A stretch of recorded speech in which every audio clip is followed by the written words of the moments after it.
Hey everyone, how's it going? It is Sunday, March 22nd, 2026. And yeah, it's been a minute since I have done a video. I think a couple months. I think my last video, I don't even know, was my video at the start of the new year. So we are a couple months in, and I don't know, I've just been thinking about doing this video for a while now. So I thought I would come on here and share some updates for what it's worth. And so this might be a little bit of a ramble, but so bear with me here. So I had my last revision in November. I healed pretty good from that. Was really happy with the results, but there's still some stuff to do. So in May, on May 1st, I will be going in for my second revision. And in that surgery, they will be kind of still more of cleanup on aisle five, right? So we will work on removing the rest of the damaged tissue from my right breast. He'll be taking one spot from my left breast, and then we'll be working on filling out the bottom of my breasts where I sort of lost the tissue and kind of lost my under boob, if you will, because I really want that curve back. We will be working on the sides here of straightening this out because they're very wonky right now. So I have kind of a concave on this side and then more fat tissue on this side. So he'll be balancing that out. He'll be balancing out the underside of my arms here, not necessarily side boob if you think about it, but actually under my arms. There is a line where from where they did the transfer that now I kind of have this like fat bulge that came over it. So he'll be working on trimming that down. He'll do lipo from my hips and my sides and my stomach and my pubic area to help build the bottom of my breast tissue. And yeah, and then hopefully, and then he'll graft into the top where this is still kind of concave, so he'll help to balance that out, and really just work on the my under boob, if you will. So it should be a fairly quick and straightforward surgery. I don't need anything done to my abdominal line. That's actually healing beautifully since my second surgery. It really is just about kind of making the way that my boobs look better and get that damaged tissue off of there, because I mean you can see like they're great. They're a really good size. They're really soft and squishy now. There's a couple hard spots still, but it's really about what you can't see that I can see where that damaged tissue is, and so kind of getting that back. And then once that's done, I'll wait 3 months, and then I get to get nipples. So that'll be really really exciting. So I'm really kind of looking forward to that. And because I didn't realize like how much this has really impacted me. I felt like I had really beautiful boobs before. And, you know, the whole thing when I lost my nipples and all the wound issues, and like when you're in it day to day, you're just kind of like, I don't know, you get sort of desensitized to it in a way, and you don't really think about it because when you're doing wound care every fucking day, you're just caring for the wound. You're like making sure that it doesn't get worse and like making sure that it's clean and bandaged and all the things. And then but like once you kind of start to live with the scars, it's it's rough. It's not awesome. You don't feel good, you don't feel pretty, you don't feel attractive to your partner. You like there's some shit, right? It's tough. So to be in a place now where aesthetically that is um getting resolved is good. So I will look forward to getting through the second revision, right? And then it'll be compression life for 6, 8 weeks, probably 8 weeks this time, because he'll be taking more from other areas. And so, yeah, sausage life is not fun. Will it yield a great result? Absolutely, if you stick with it. But, living in that compression all the time is it's tough.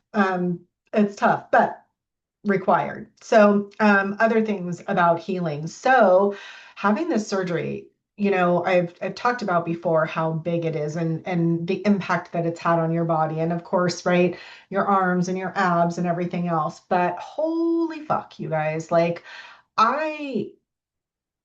I'm almost a year out and I am still finding things with my body that I can't do that I used to do. Certain, like just stretching, bending over, touching my toes.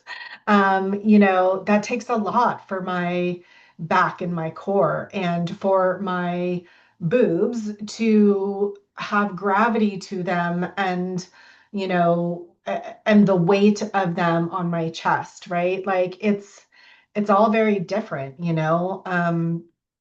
and so it's been a trip to really kind of get back into yoga, get back into walking on a regular basis, get back to strength training. And my body just doesn't feel the same. It isn't the same. And so really trying to be mindful of that and aware, because as soon as you start to do something that you used to do, you're like, oh shit, I can't do that anymore. I can't do it in the same way. I need to modify like this.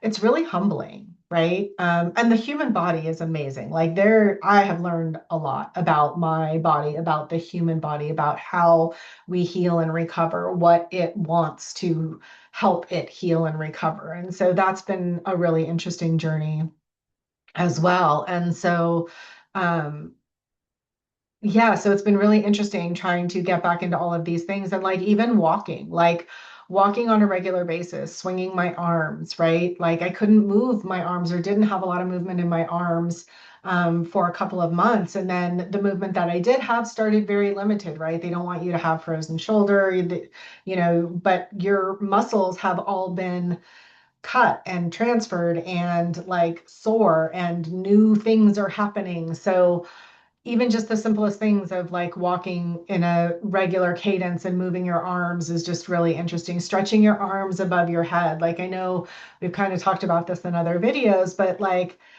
it's not just about the stretching of your arms above your head. It's all the tissue that comes down the side of your arms and into your chest and your neck and your stomach. And um, so it's been really interesting to really work on that and try to get that back. So, and most of that has gone really well, but there's a lot of it where you have to realize like you can't push yourself, right? Like you hit the edge of what is tight, right? Like holding your arms above your head, but if you stretch too far for something, you feel that pull and you don't want to tear anything or do any damage. So you got to be mindful of that. And then there's my stomach, which my core is like non-existent. So I have been working really hard to try to do core exercises, but literally, you guys, I can plank for like 3 seconds. My muscles and my tissue are just, they don't know how to re-engage right now. So I've been really taking the time to work on that. It's really, really slow. I will get PT after this second revision because he doesn't want to start my PT now because then I'll have to pause for 6 weeks because of everything because we don't want to disturb the fat the second fat transfer. So I'll pick that up once I'm on the other side of that and get cleared. But that will really help. And then in the meantime, I did sign up for a reformer Pilates class, which has been really, really helpful. I've gone to 2 classes, you guys, and afterwards it was like aliens in my stomach because my muscles were spazzing out because I was actually getting some activation, but they're so weak and it's so unfamiliar right now that my muscles were just like blah. Um, but it was probably one of the best soreness that I've had. I was really, really mindful not to do too much. I really also talked to the instructor of both classes to say, hey, this is what I'm going through right now. Like, do you have any advice for me? Or, can you tell me, how I should modify? And so that's been really good. They really helped with that. And for anybody who's going through deep, I do think that, a reformer class in particular is really something to consider and think about. And then definitely like PT, because I do think it's a really different. This isn't just like I can go and plank for hours or do 100 sit-ups. You can't, right? Your body has gone through this trauma and this surgery, and you have a lot of stitches. You have, like, most of us have had, 3 sets or 2 sets of stitches that have been happening inside the body from the original DEEP, from the original surgery, and then any sort of second or third phase that you would have had. There is lipo and others, sutures that have happened, right? So lipo, you don't have stitches, but you have, disruption to that area. And then in some cases, like mine, I needed to have one part stitched down. So I do have additional sets of stitches inside. So you do have to be mindful of that. So PT is something that's really, really important for all of that. Um, so surgery and health wise, that's kind of where I am mentally. I have not had therapy for a couple of months, and it is not good. I mean, really, really, it is not good for me. Dealing with how I look, like I look good in clothes, um, but when I'm not in clothes, the scars are harder than I thought. Even doing it prophylactically, right? Like I can't even imagine if I had cancer on top of this, right? I'm really blessed in the sense that I don't have cancer and this was a choice. But the flip side of that is that I made a choice to do this, and then I feel like I scarred myself in a way that I wasn't prepared for, and I couldn't have known, right? I didn't know that I was going to have wound issues. I didn't, I couldn't have predicted that I would have had this outcome or that I would have lost my nipples. And so it's hard. And I need therapy. And I haven't been doing it. So that is a priority for me over the next month, is to get back into therapy so that I can kind of process that, because it's difficult. And so I do recommend for anybody who's going through this, especially prophylactically, that you have support during this journey, because it's really, really important. And I did for the first half, and then I started working. And then when I came back um, from my first revision, honestly, work just got in the way, and I need to be really good about cutting some boundaries, which I haven't been. And so that's my bad. Um, so yeah, so I need to get that in check. And then there is something that happened at a friend's birthday party that I wanted to bring up. So one of my best friends came to town for her 50th birthday. Or I'm sorry, she came into town to see her dad, who had been in the hospital, and it was her birthday. And so we had a big birthday dinner for her, and it was great. We got to see all kinds of friends who we don't normally get to see unless one of us has a big event or birthday, or unfortunately sometimes some tragic event among one of us. And then we all get together. So it was really amazing to have an opportunity to get together with everybody. And one of my girlfriends, who I love her and her husband, and I haven't got to see them in a long time, she and I were chatting, and she was asking me how I was doing. Um, and she looked at me and she said, "I'm so proud of you for doing what you did," meaning having surgery and getting tested and, going through this journey. Because she looked at me and she said, "I have two friends that are one was older than me and younger than, and another one was younger than me. But she had two friends that she lost within 6 months of each other. due to breast cancer. And one who had a family history and never got tested, and another one who I don't know if she had a family history or not, but wound up having breast cancer. And I think she had mentioned that, her journey was pretty quick. And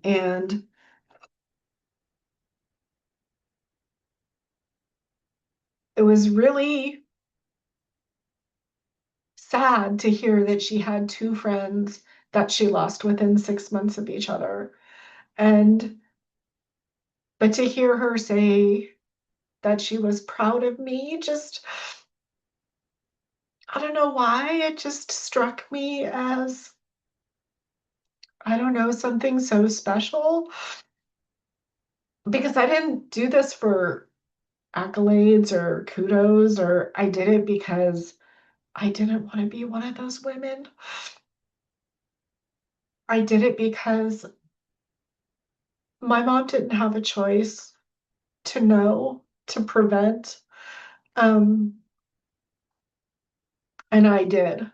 And so I took it. I took advantage of that, and so I don't know, it was just a really humbling moment for me um to hear that from a friend. So it's why I'm sharing my story. It's why I want people to get tested. It's when you have an opportunity, especially if you have a family history, um, or you're just fucking scared of it, right? Like we're women, it happens. And um, you can do something about it, right? You can absolutely do something about it. Now, you have to do your research and you have to know, what your calculated risk is and all of those things. But, for me, my family history, my calculated risk, 70 fucking percent, you guys, 70% that I would wind up with breast cancer. And when they did my MRI prior to my surgery, I've talked about this, right? I had stuff in both breasts. They had to biopsy both. Thank God it was benign, but my breast surgeon was really clear. Like it wasn't if, it was when, right? Like, so I feel really lucky to have dodged that bullet. I feel really lucky to have been able to use my own tissue, regardless of wound issues and all the bullshit, like to have this still be me. Um, and to have a friend say that she was proud of me and that, you know, I don't know, it just, it was a thing. And I'm not one of those women who's going to die from breast cancer. So that was really, really important. And the second thing,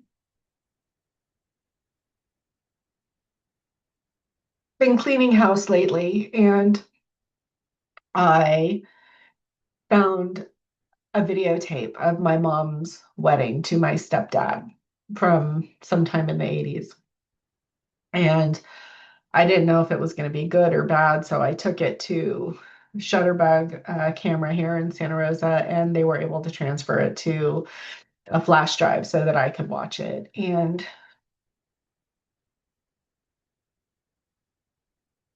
it was terrible footage, right, from the 80s on VHS. So it was really bad quality and just a family friend like shooting the video. So it wasn't even like it was professionally done in any way, but it was so wonderful to see my mom because I haven't seen her in a really, really long time, 30 something years. And I realized in watching that video that,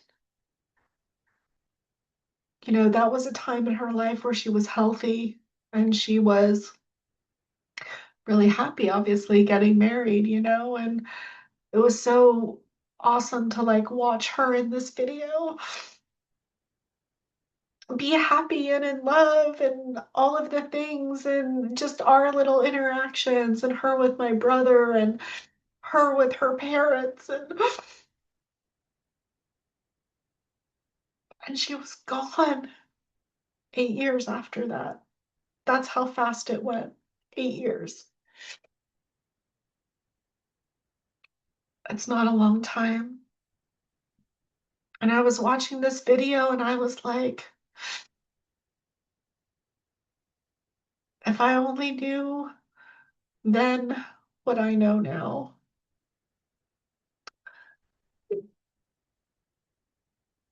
If she knew, if she had options, you know, would it have made a difference? I don't know. I don't know. I wish I would have done this earlier in my life. As scared as I was to even do this at 53, and I know I was terrified when I was younger, my life would have been different. I would have made very different choices. And so, and I lived a lot of my life after her death fearing getting this fucking disease. And now I don't have to worry about it. And if I do get it, if I'm part of that super small percentage that does, my survival rate is like 99% instead of 20%. It's a big fucking difference. So it's been really, really interesting just to kind of step through all of this. So, like I said, I feel like I'm rambling. Um, so all in all, things are going well. Um, and I do want to have some other videos where I talk about different parts of going through deep and what that means and kind of the healing process and all of the things that go into that, because it's been really interesting to sort of sit back now and be almost a year out and to look back at where I've been, right? This is such a long journey. Um, and every day it morphs. So it's just been a trip. Anyway, listen, my message to you is it's a long journey and I'm doing pretty good and I'm excited about this second revision. I am healing every day and it takes work and I would do it all over again. I would really do it all over again. So if you're out there and you have a family history and you don't know and you're scared, I say get the test. Face the fear, get the test. It's life changing in all the right ways. So it's Sunday. The sun is shining. Um, I want y'all to have a beautiful day. I want you all to be healthy and live your best life. And if you have any questions, let me know. Otherwise, I'll talk to you soon.